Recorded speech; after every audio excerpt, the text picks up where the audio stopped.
Hello বন্ধুরা, দেখো গরিবের সংসারে হাঁড়িতে মাটি লাগানো হচ্ছে রান্না হবে বলে, যাতে মাজার সময় তাড়াতাড়ি উঠে যায়।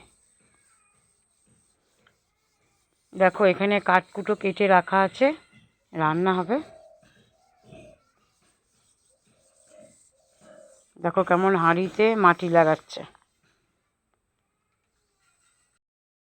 হাঁড়িতে জল দেওয়া হয়ে গেল, ভাত বসানো হবে। আমাদের গরিবের সংসারে কি রান্না হবে, কি খাওয়া হবে, রোজ এই নিয়ে মাথায় চিন্তা থাকে। তো এখানে কাঠ কেটে রাখা আছে।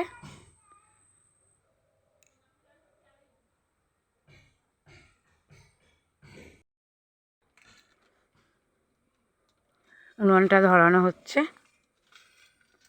পাতা দিয়ে। উনুনটা ধরানো হয়ে গেছে ভাত রান্নার জন্য।